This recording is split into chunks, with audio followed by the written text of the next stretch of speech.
এই কাঁচা কাঁঠালের কাবাব খেতে কিন্তু অনেক বেশি ভালো লাগে। আর আমি প্রায় সময়ই বানাই, যেহেতু সিজনের সময়।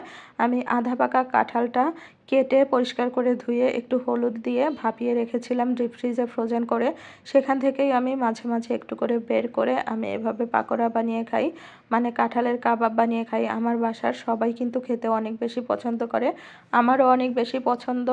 একেবারে মাংসর মতোই লাগে খেতে। তো যাই হোক, এখানে কাঁঠালগুলো আমি নিয়ে নিয়েছি পরিমাপ মতো। তার ভিতরে একটু পরিমাণে গরম মশলা বাটা দিয়েছি, এলাচ দারচিনি বাটা, জিরা আদা রসুন পেঁয়াজ বাটা দিয়েছি পরিমাপ মতো, আর হলুদ গুঁড়ো মরিচ গুঁড়ো ধনিয়া গুঁড়ো আর একটু কাবাব মশলা, অনেকগুলো পরিমাণে পেঁয়াজ কুচি রসুন কুচি আর কাঁচামরিচ কুচি দিয়েছি অনেকগুলো, আর স্বাদ মতো লবণ।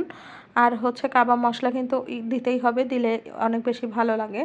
দিয়ে ভালো করে চটকে চটকে মেখে নিচ্ছি, একদম কাঁঠালটা নরম হয়ে যাওয়া পর্যন্ত মাখবো আর আরও সব উপকরণ দিতে থাকবো।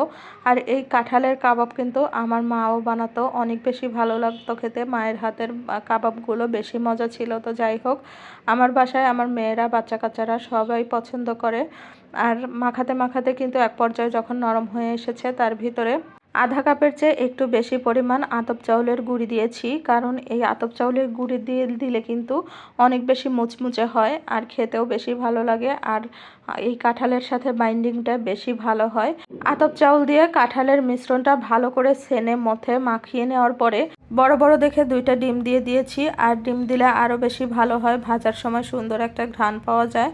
আর এখানে ভালো করে মাখিয়ে নিচ্ছি, কাঁঠাল আতপ চাউল সব কিছু মিশ্রণের সাথে ভালোভাবে মাখিয়ে নিচ্ছি। আর এই সিদ্ধ করে রাখা কাঁঠালটা যেহেতু ডিপ ফ্রিজে রাখা হয়েছিল, একটু শক্ত শক্ত টাইপেরও হয়ে যায়। তো যাই হোক, টাটকা কাঁঠাল যেরকম সাথে সাথে ভাপিয়ে নিয়ে কাবাব বানালে যেমন হয়, ওরকম কিন্তু হতে চায় না। এই কারণে বেশি করে মাখাতে হবে, আর মাখানো ভালো হলে কাবাবটা কিন্তু একদম মসৃণ হবে, দেখতেও ভালো লাগবে, খেতে যা পরিমাণে মজা হয় এই কাবাবটা।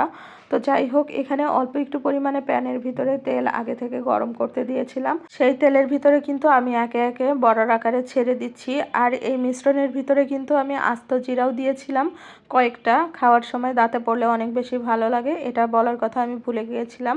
তো যাই হোক, এই মাখানোর সময়ই আস্ত জিরাটা দিয়ে দিয়েছি। আর আপনারা তো দেখে বুঝতেই পেরেছেন কি কি মশলা দিয়েছি।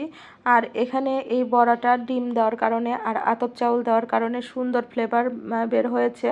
আর আতপ চাউলের কারণে আরও মুচমুচে হয়েছে, ওপরটা মুচমুচে ভেতরে মাংসের পুরের মতো।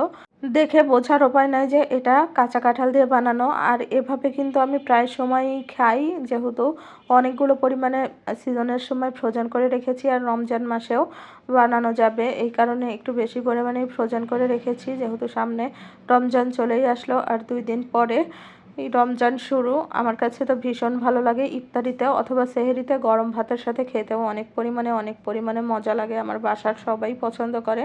আর দেখেন, আপনাদের একটা ভেঙে দেখাচ্ছি, একদমই মাংসের মতো আঁশ খেতে কিন্তু অনেক বেশি মজা। তো সবাই ভালো থাকবেন, আজকে এ পর্যন্ত, আল্লাহ হাফেজ।